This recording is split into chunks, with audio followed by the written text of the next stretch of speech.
see this. Yep, this is the real thing.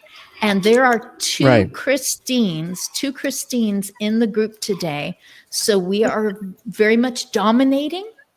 And we'll try to, oh, Ray, I'm so happy to see you. This is perfect. We have gone live. And so, Christine, you spoke to Cecilia and said, where in Malaysia? And I'm like, oh, this would come from a person who knows it much more than just, oh, I looked at a map one day. And you spoke to that. And then Wayne asked you, why did you make that choice, or what was going on? Can you just kind of repeat that whole part, because Ray missed out on that? And you and Ray are maybe the closest together now that I have moved out of the spot where I used to be a few hundred miles from Patty. So you two are maybe the closest together, but there's a bit of water between you. And so would you say that again so that Ray gets to hear where it was all about Malaysia, where Cecilia is, and the question, why?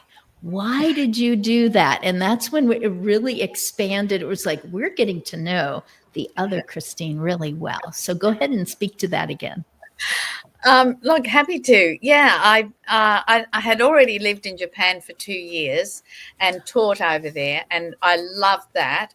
I absolutely adore being an expat, because for me, you not only absorb and be a part of this other culture, but I find the communities really welcoming for expats especially, and I wanted my daughter to experience another culture and learn a second language, because in those days at school she wasn't being taught any other languages, which I think is appalling. And anyway, yeah, so I did 2 years in Japan with Alexa. She turned 10 there and came back to Australia. And then in 2018 I just had itchy feet again. I've traveled a lot, but I want to live somewhere again, so I just got a plane ticket and flew to Penang and lived in Baru-Feringhi in Penang for 3 months, and I just adored it. And I'd probably still be there, except my daughter was having her second baby and demanded I come home. So it was like she told me, she said, "You've gone rogue," and I said, "Yeah, okay." Oh my goodness. I happened to be at a gathering in person around, I should say the same table. We all have something in front of us because your devices must be sitting on something. So it's kind of like we're at a shared table, but this was one where we could actually, reach out and made sure that we didn't get our cups or drinks mixed up with each other. And just the conversations that came up, as one gentleman said, my mother-in-law or my grandmother, she was raised in the Democratic Republic of the Congo, and she hadn't been back there in decades. And when she went back, just this, I don't want to leave. And then to which a woman who said, I have an adult son, and honestly, he lives to earn money, working, good hard work with his dad, who works good hard work, so that he can just zip out of here and go to a completely different culture anywhere. He wants to go somewhere where there's a mountain. It's got to be Kilimanjaro. It's got to be, somewhere in Nepal. And he just wants to climb a mountain, feel what it's like to have less oxygen and be with people just living, not touristing, just being with them. And that's and I said, I get to talk to people around the globe today. So Christine, let's start with you. I've got you kind of warmed up. So let's start with you. Would you introduce yourself and your endeavors even more so to the people on our screen? We are talking a completely different time for me, and we're all in different time zones. So exciting. And we get to enrich each other, not only with our cultures and our personalities, but also with what it is that we are doing and that we are such advocates in. We're like not content to just let things ride as they are. So Christine, let's start with you because you get itchy feet. No, I'm glad to meet everyone here because you're obviously all amazing people.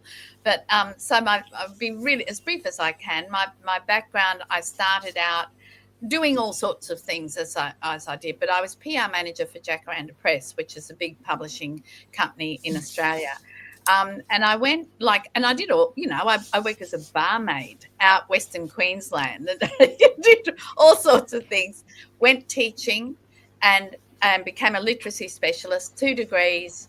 My BA, I majored in archaeology, which is useless, but I loved it and rode camels up the pyramid and all that.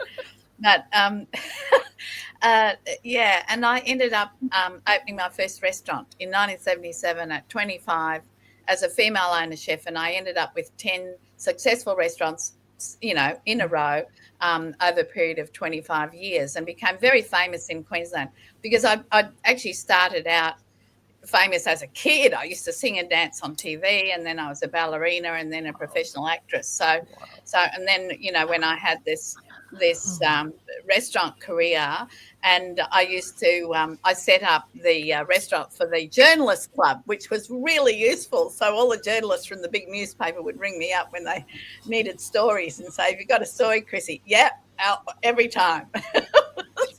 It was hysterical. And went to Japan and then ended up in Melbourne and working back in teaching and literacy again. And then I was asked to set up a big newspaper in Tassie. So I became a lifestyle and editor-in-chief of a newspaper and interviewed all the politicians and the primary producers who were all amazing. Tassie's an amazing place. And then, I ended up just being a writer for hire. And my bag really is to help other people tell their stories now. That's what I really enjoy. And a client hired me to record and write her dad's memoirs. And the process took Daryl, who was 86 and dying of emphysema, from here to here, and gave him a euphoric final year. And the book we produced had this incredible ripple effect in the family. So and I see so much. I'm obsessed with this because I put both my parents in nursing homes, and they were just stuck in a bed in a room, left to die on Valium. It was disgusting. And my dad died with all his secrets. And my dad was huge. He was head of ASIO, which is like in what do you call ASIO in the US, the FBI. So he was head of that when he retired and was the first policeman in Queensland to have a degree and spoke 6 languages and used to interpret in the courts. And he was amazing, but he died with all his secrets. And when I saw the difference it made, like telling the story, and it was sustainable for Daryl, I am obsessed with, I've spent 5 years developing Remember Press.com as a publishing and story recording website, and my main focus, even though there's other markets, of course, that my main focus is to get it into every aged care facility in the world, because it not only raises their mental health and well-being when people are suddenly feeling important, they've got a job, they've got purpose, and they're elevated and motivated to tell their stories. It really does. It has this ripple effect, and so that's my focus now. And and look, I've been in 2 incubation cohorts, right, for a startup, one in Tassie and Blackbird Giants, who are the biggest VC or venture capital businesses in Australia. And I faced so much A, sexism, and B, ageism. And so I'm also not frightened to speak up, not frightened to call a spade a spade. I had to tell one young guy the statistics. I said founders over 50 are twice as successful as founders under 30, and so are women founders. So eat my dust.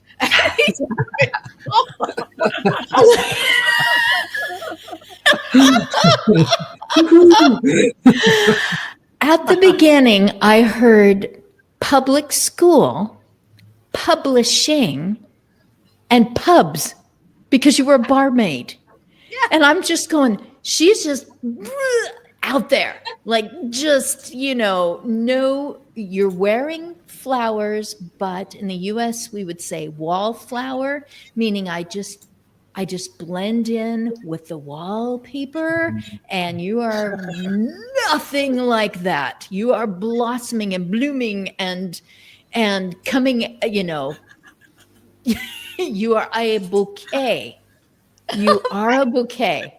And you are just not settled with, yes, they should all be the same size, the same color, the same thing at all. You're just, what else is there? And when I can educate people along the way, even if I do it with a very certainty, a huge certainty in my voice, and let them know, now these are the statistics, eat it. So you do that. My goodness. Okay. Cecilia was... Sorry, I'm just going to say, yes. I said to him, I'm 73 and I'm only just getting started on this version and place in my life, so just watch out. I want everyone to speak up, honestly. Let's all encourage other, people, our generations and younger and older, to speak up, really. That's it. Sorry. Watch out for Christine Green. Yes. Cecilia, when she said that, you started clapping, and that is what I see on your posts, is that you're saying, do you know what just happened? Someone was upset that a person was being the person that they are, not the person that they used to be. Not because we can't just go freeze frame. I like mom the way that she was a few years ago before changes occurred. Isn't it funny that it is often the younger generation who is saying, I'm sorry, that I'm putting people into pigeonholes, but I think that is a difficulty that a generation younger than myself is saying, but I want them to go back to the way it was. I want them to behave and respond. And I can understand missing that relationship when there's a neurological changes.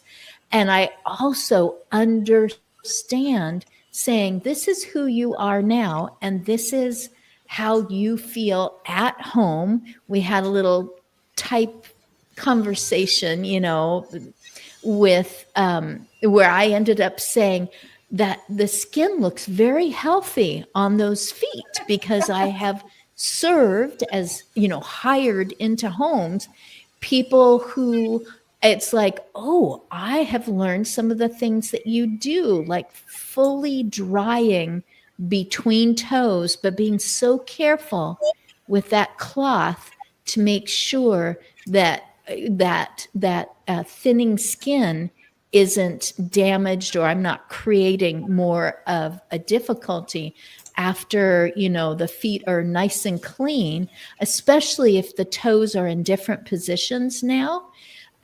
Just making sure that the right things are in the best possible places for comfortable, clean, healthy, dignified skin and feet that can be used in any way. And I just remember those crossed legs on that chair. So that is just it. When someone's just tuning in on one of these, it's like, what is she talking about?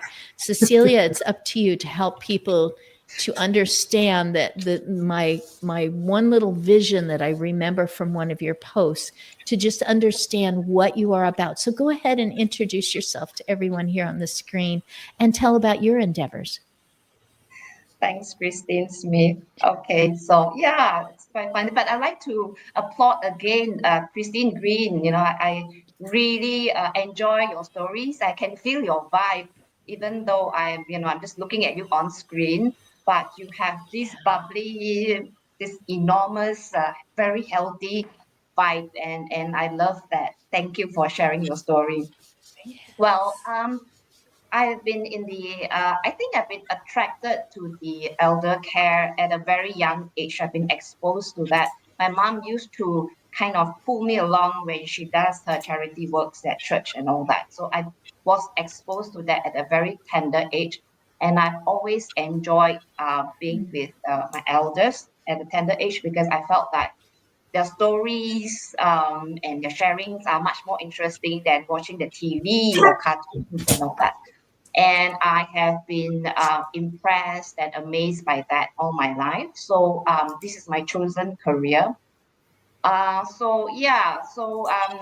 I'm trying to do now, being in the industry for more than 20 years, I was also in Singapore, trained in Singapore once upon a time, many, many eons ago. I started my career as a nurse in Singapore, and I'm quite familiar with Singapore Wayne. We are actually neighbors, Wayne and myself. We're just next door to each other. But Oh. in terms of our, I think, system and our support system, Malaysia and Singapore, we are very, very much far behind. And so, what I'm trying to do, especially in Malaysia, stigma is really huge when it comes to dementia. And that's I don't know where to start in the beginning because I was so overwhelmed by the stories and being involved directly with people living with dementia. I have the advantage of being with them at the ground level and also being as a researcher and working in the health system, but also working with family members, being directly involved. I think allow me this this opportunity to look at it from a wider, more holistic angle. Because usually when you're researchers, you're just collecting data and you're just trying to merge them together and trying to form a theory and trying to find the conclusion, the findings of the research. But I have the opportunity, I'm right now at my center in Penang, and I have the opportunity of being with them on a day-to-day basis at a very Yes. fundamental. And I think that is a very rich experience. And because of that, I'm able to realize that there's a lot of misunderstanding. And you're right, Christine, it's not just the young people, but here in Malaysia, it's everywhere. It's the whole community, whether you're young, whether you're old. And Malaysia, it's very dominated by the medical model. So when you look at dementia from a medical model purely, there's only loss. There's nothing else. We only Yes. focus on what the person can't do anymore. So she's not the mom. She can't bake a cake. She can't cook. She can't. So it's always zooming about on that. So when we look at loss purely, our focus on care is more on taking over. Mom can't cook or take over. Mom make a mess, cannot do the kitchen anymore. So she's just a body to be cared for. She's just a dementia person, and she can't do this, she can't do that. So she is just sitting there and we'll do everything for you, mom. We do everything for you, dad. You know. So and that is a stigma that has been around. Um, and because of that, there's abuse that is very rampant. We still practice restraints in Malaysia. If you step to any nursing home, it is very common to see residents being restrained physically. And we also, on top of that, use chemical restraint. That's another story. So it is something very rampant. It's something very common. And when I put in my social media, everybody accepts it as, yeah, there's nothing we can do about it. We just want to keep them safe. So that's the best thing that we can do. It is for us, it's for them. And that's been accepted as a norm in Malaysia. So unfortunate. So what I'm trying to do is to challenge that and to create a new culture of care and to create a more inclusive community. So I'm doing strange things in Malaysia. It's rather strange. I'm bringing the creative people, the dancers, the singers, theater people to come together and where we can reimagine dementia and create stories and have moments without bothering about what is right and what is wrong, what the person says or the behavior. Let's just be together and celebrate together as human beings. And it's a tall order. It's a lot of challenges, but I love what I'm doing. If I can make an impact one person at a time, it's one person's life that I'm changing. So that's about what I'm doing. I'm going to jump right over to Patty because everything you're saying, Patty's like, got it. I've got something.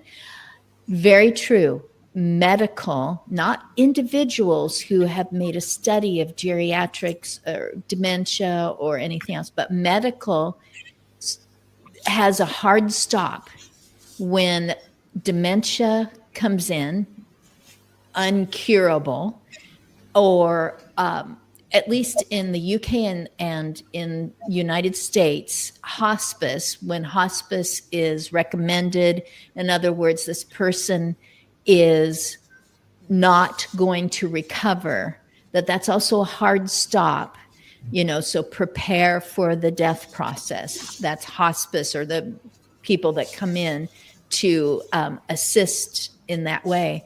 It's just kind of a hard stop, is like, it can't be cured, surgery isn't going to do it, pills aren't going to do it, treatments aren't going to make this stop, they're not going to go into remission. So yes, it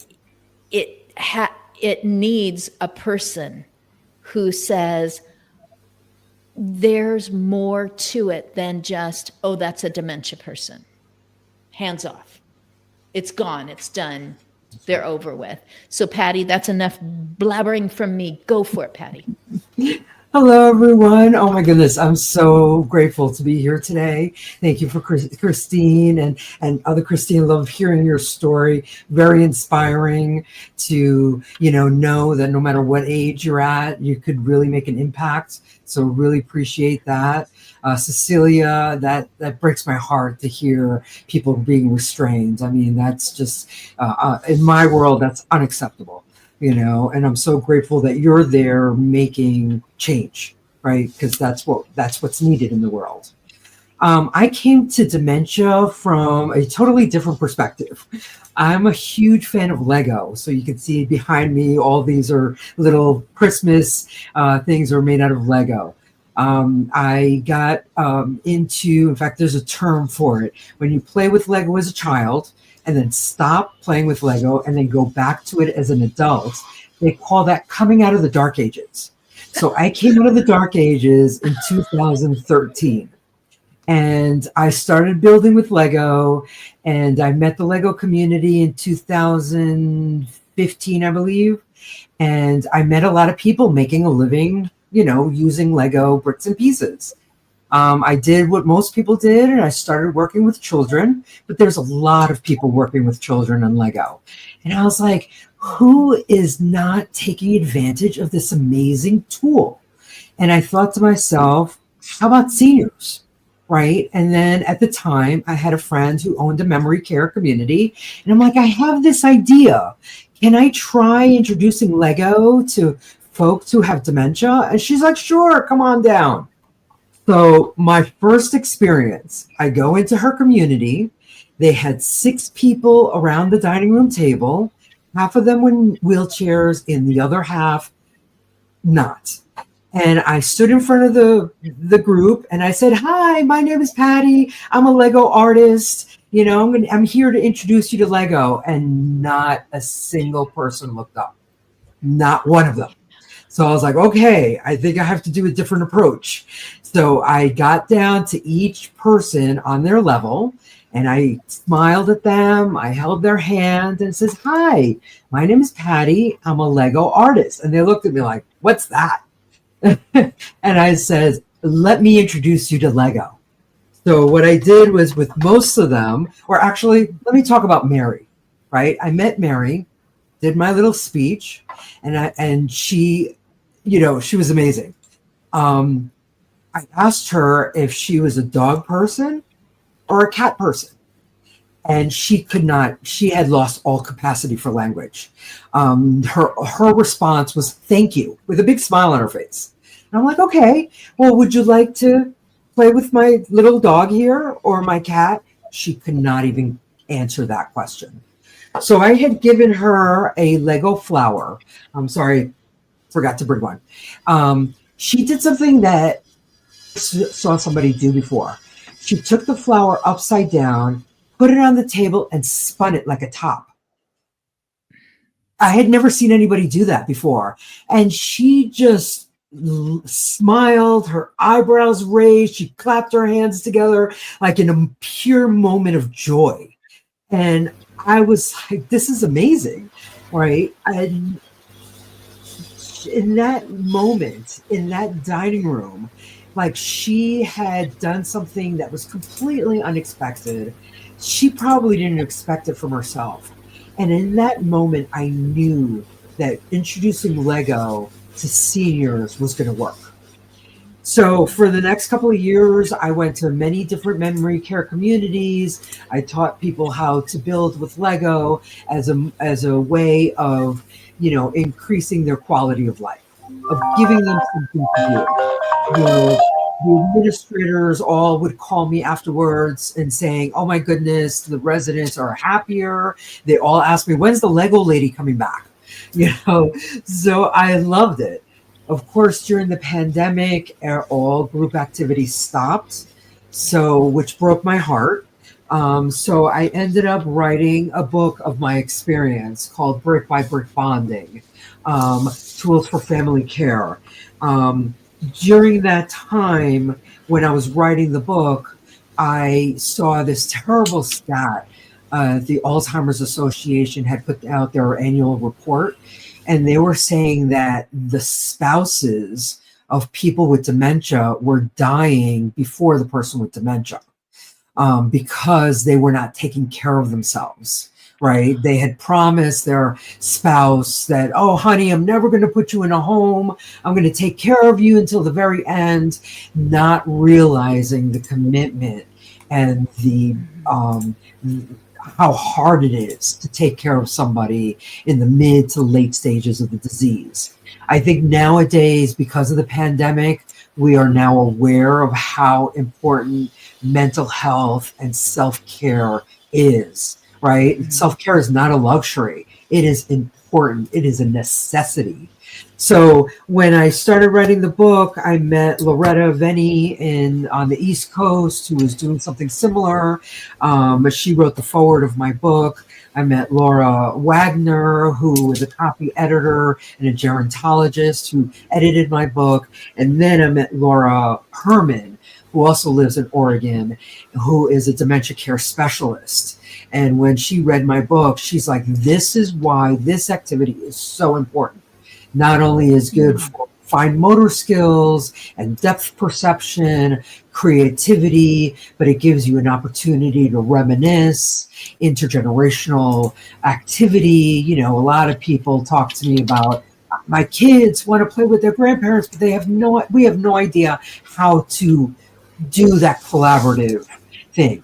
Kids, they see Lego and their minds explode. Lego, and then, the person with dementia are like, oh my goodness, what are you building? They're watching the kids. How can I contribute to this? Tell me what your story is or whatever, right? It's a way to engage.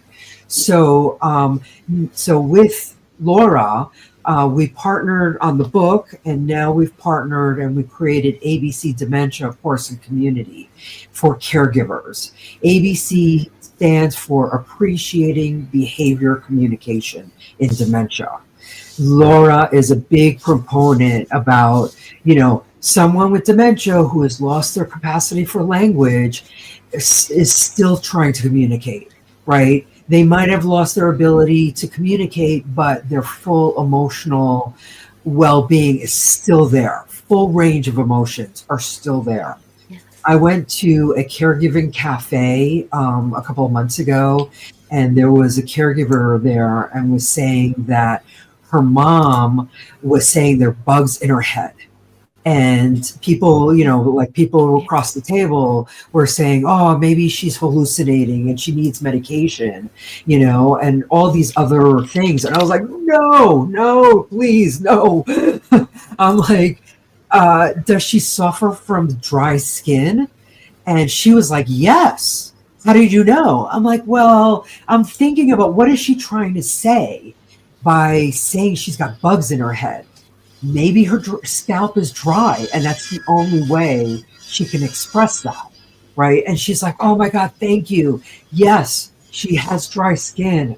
I'm going to think about how we can make her scalp less itchy, So it's just, we're, as caregivers, I try to help people understand, what is your person trying to say, right? What's an unmet need that they are trying to communicate, but they've lost the capacity for expressing themselves. So that's what I'm passionate about right now, is really helping caregivers to really take care of themselves. Don't sweat the small stuff, right? Doing the dishes, keeping your house clean, that doesn't matter. What matters is connecting with the person you're taking care of.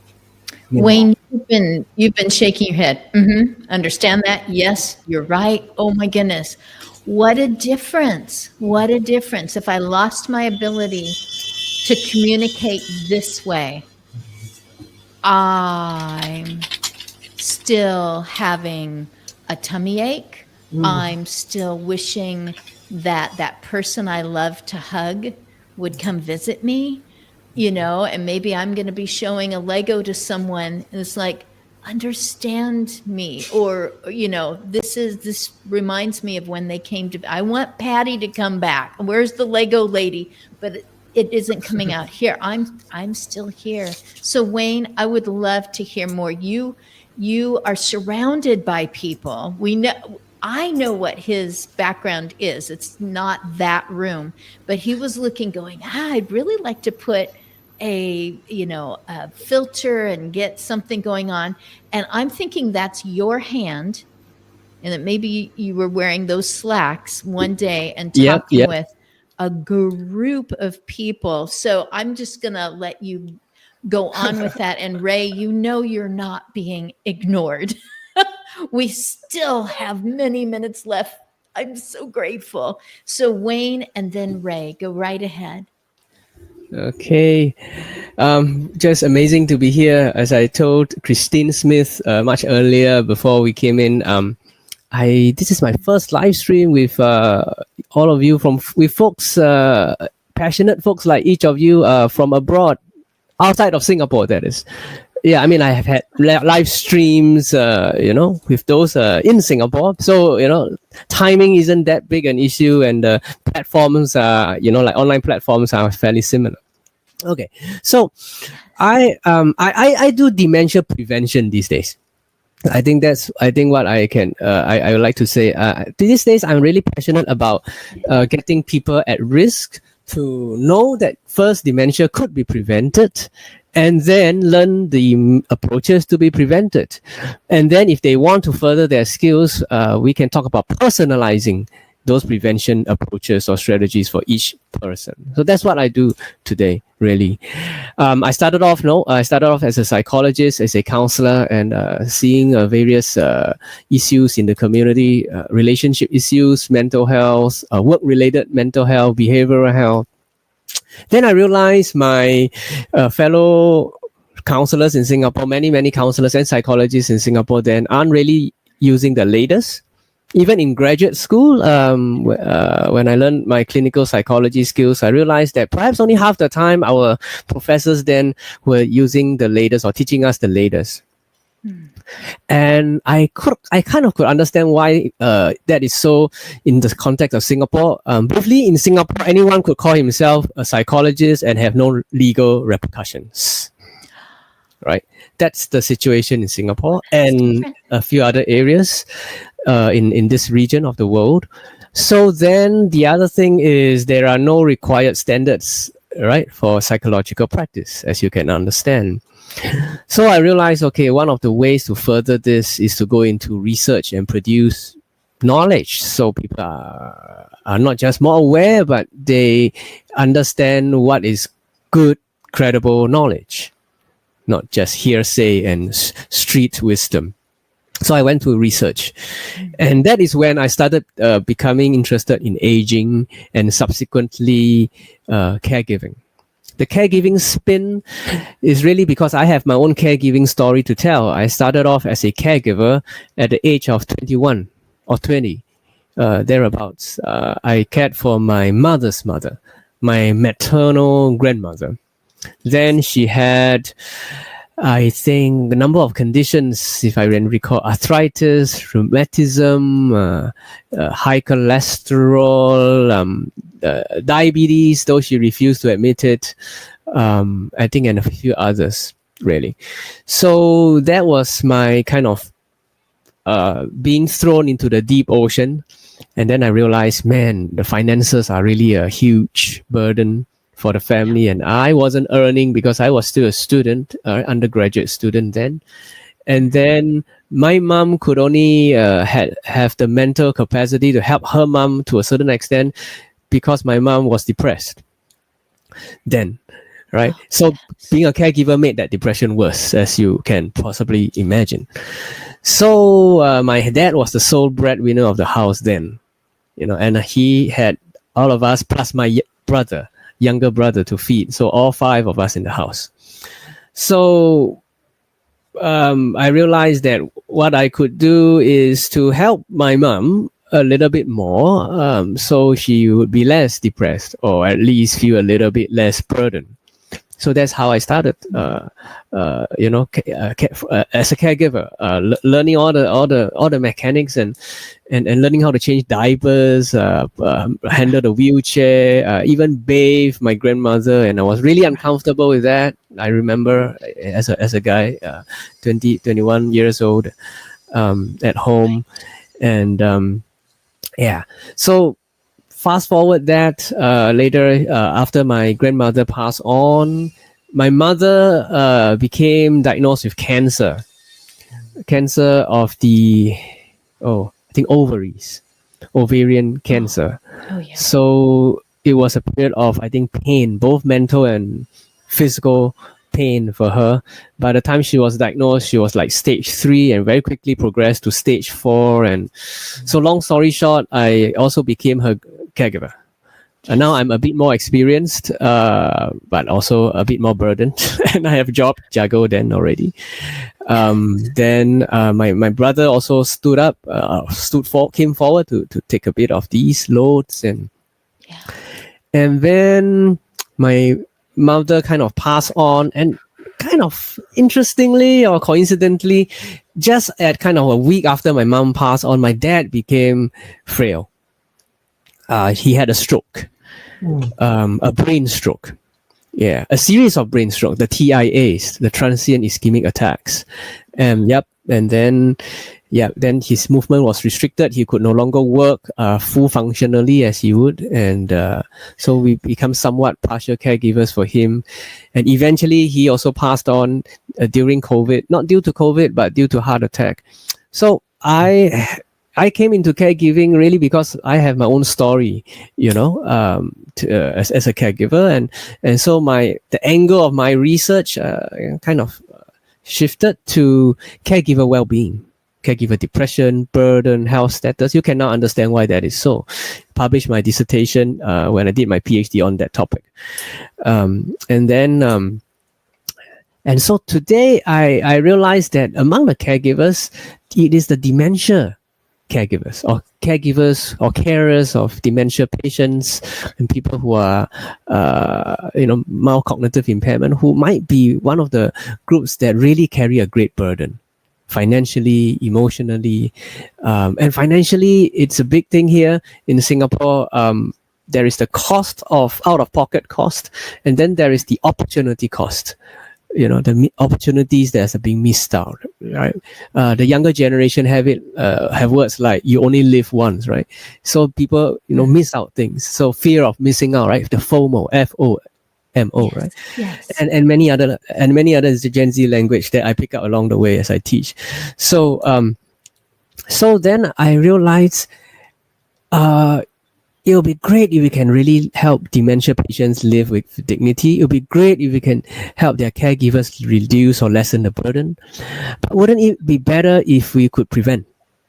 Wouldn't it be better if we could reduce the numbers going into this funnel that is going down the drain? You know, wouldn't it be better if people start to realize that dementia could actually be prevented? It is not once you get it, you're doomed. It is your destiny. It is not. All right. So today I give talks and trainings around the theme of you could actually defy dementia and you could define your own destiny. Because there are actually ways, and these are scientifically proven evidence-based methods. And the latest research, Lancet Commission, says that 45% of dementia could be prevented.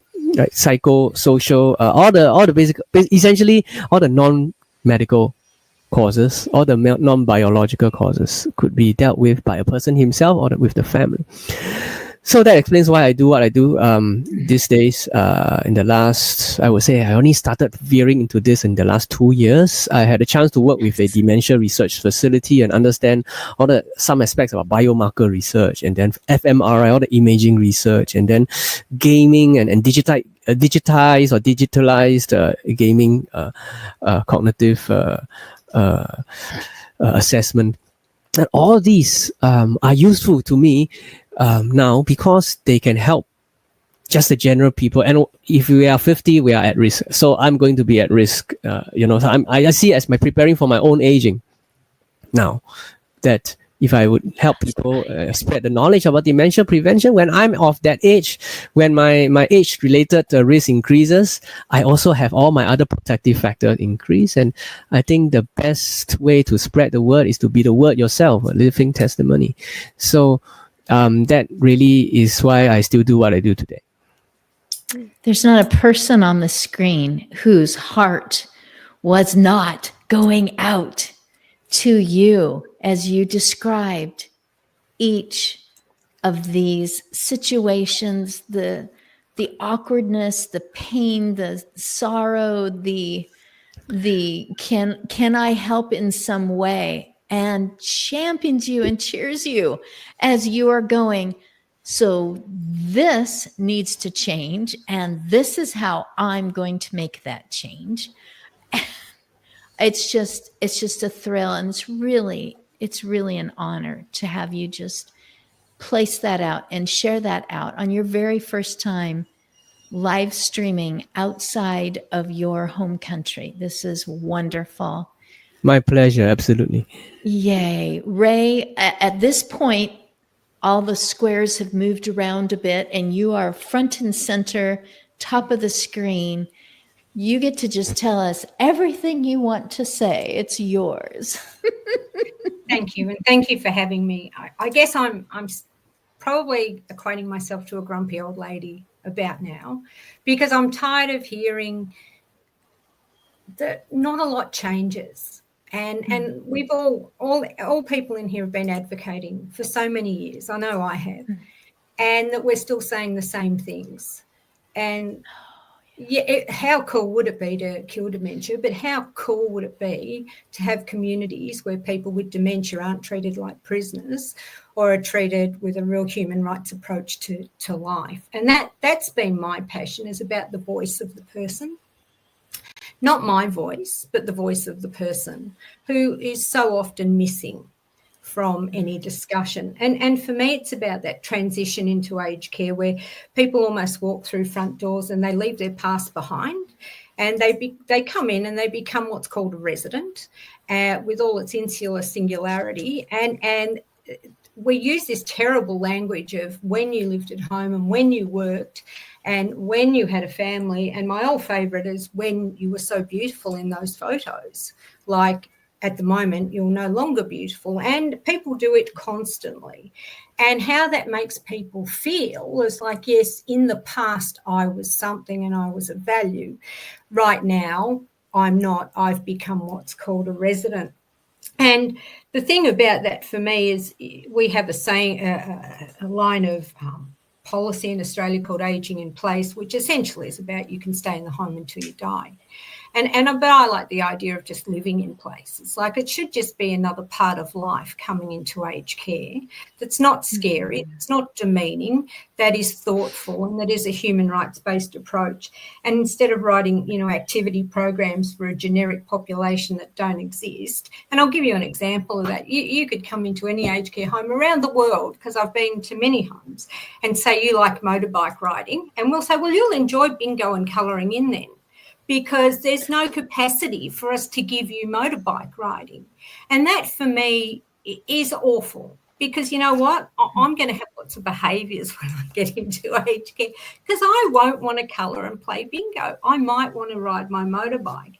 And I think, even locking people away just simply because of a diagnosis. And I'll give you my favourite dementia story. I went into a home, this is several organisations ago, and they locked everything, so that the unit was locked, the cupboards were locked, the behind the counter was locked. It's like, let's lock everything.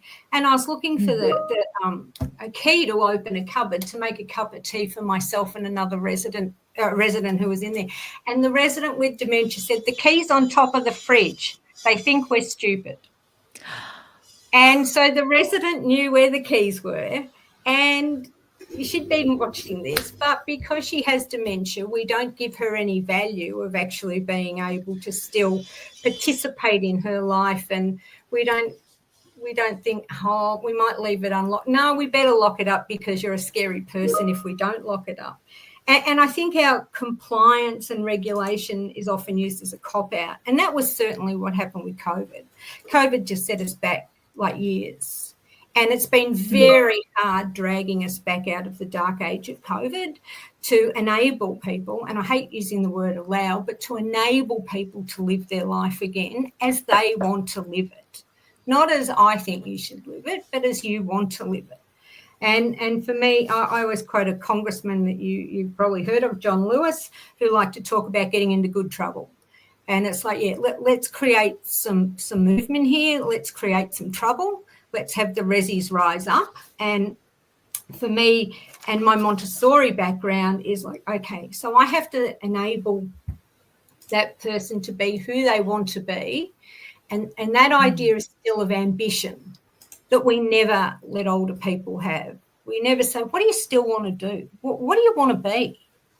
I mean, they may look at you, Chris, and they may still want to learn a language. They might want to start a business. They might want to, paint their first painting, but we don't offer ambition. It's like, here's bingo and colouring in.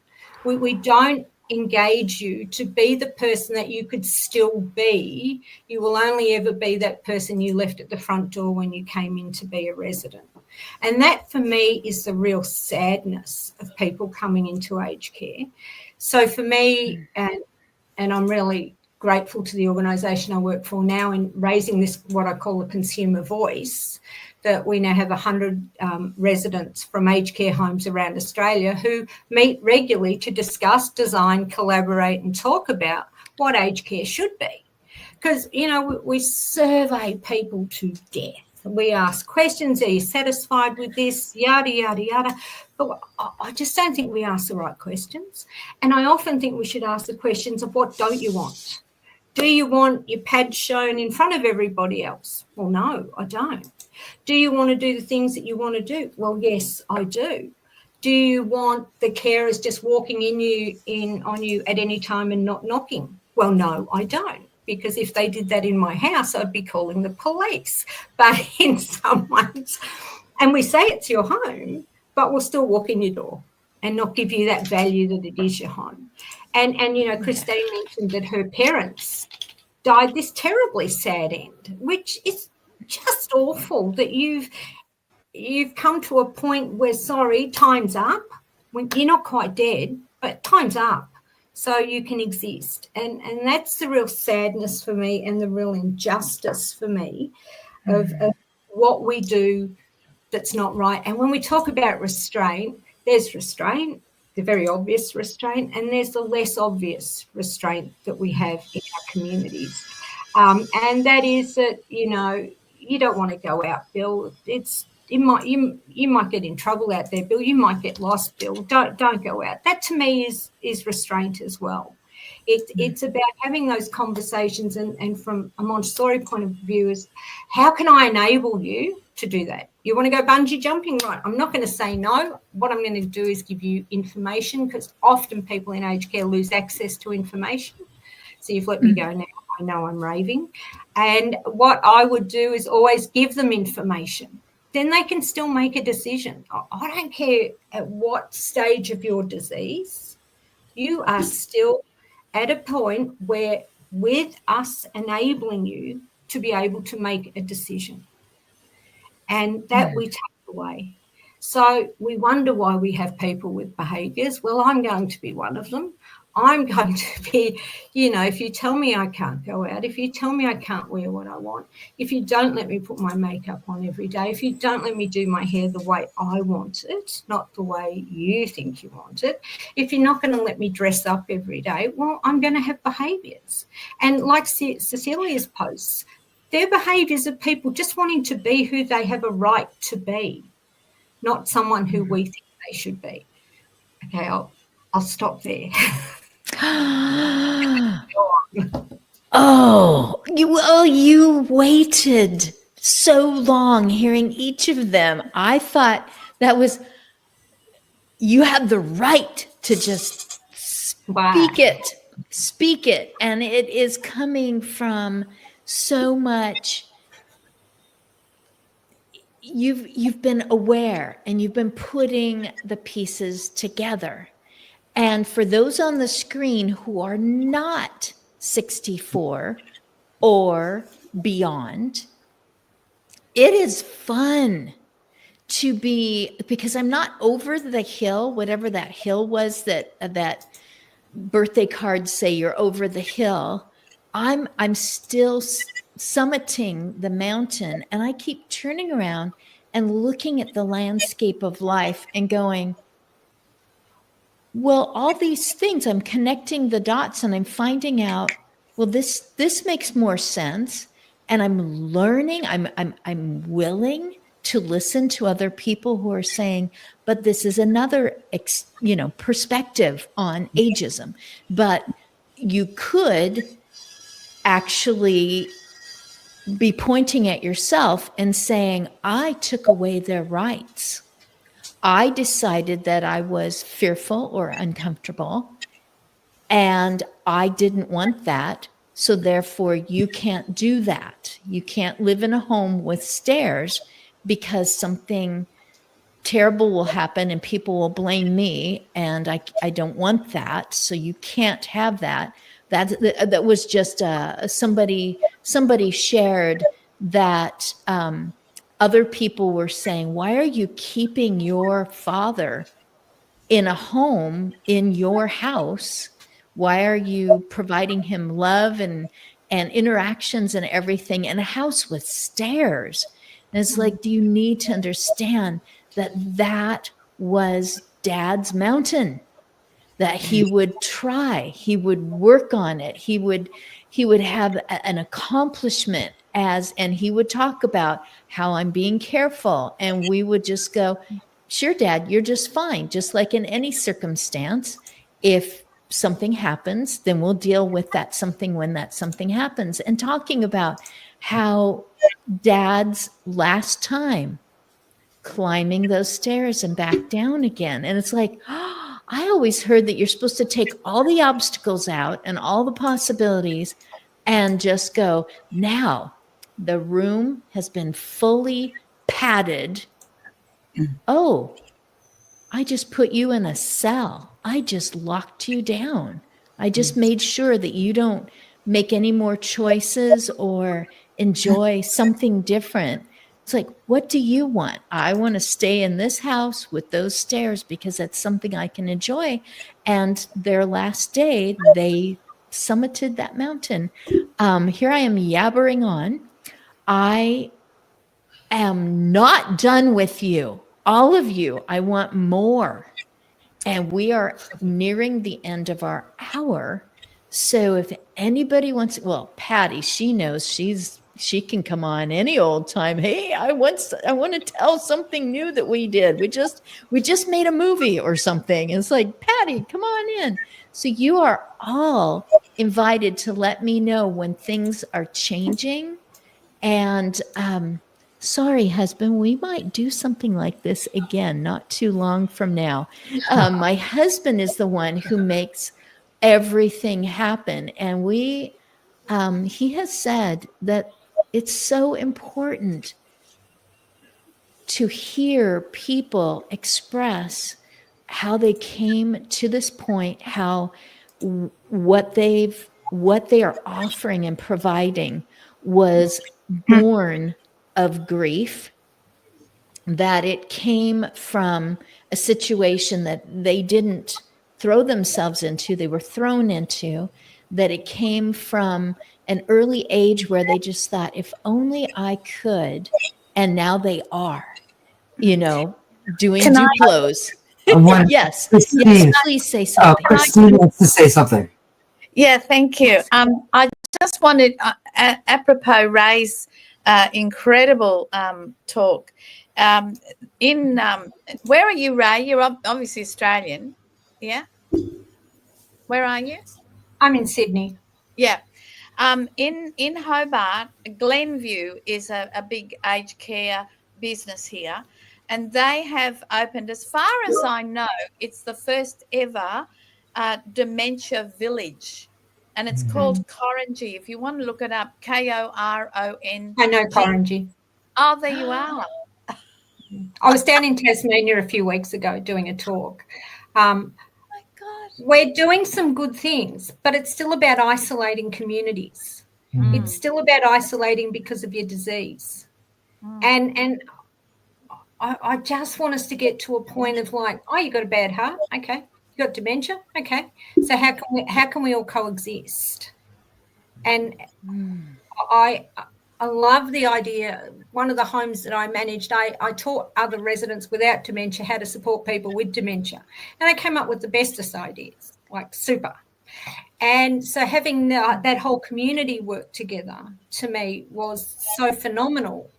And that gave the residents without dementia real purpose, thinking, well, how can I make it better for Bill who has dementia? So, that energy around that coexisting is something I'd really love us to get in the space of thinking, is that doable? Yeah, let's look at it. The value that would be added to the people who do not have a diagnosis of dementia to go, I already know this. I learned about it in 8th grade or something. I know what to do about this. And everyone's like, yes, we just, now my husband has added music saying, you're at the end, honey. I have to make this fit so that it can be rebroadcast at a time that fits better for, let's just say, the UK or something. So I don't like this part of my job. It's the only part of my job I don't like. And that is saying, we've run out of time. My goodness, all of you, this is just fantastic. I'm glad that it gets to be rebroadcast later next month in January. So thank you so much. I have to let him close the curtain, and I'm just going to wave goodbye and just... Y'all can say goodbye any way you want. Bye. Thank you. It was amazing. Bye.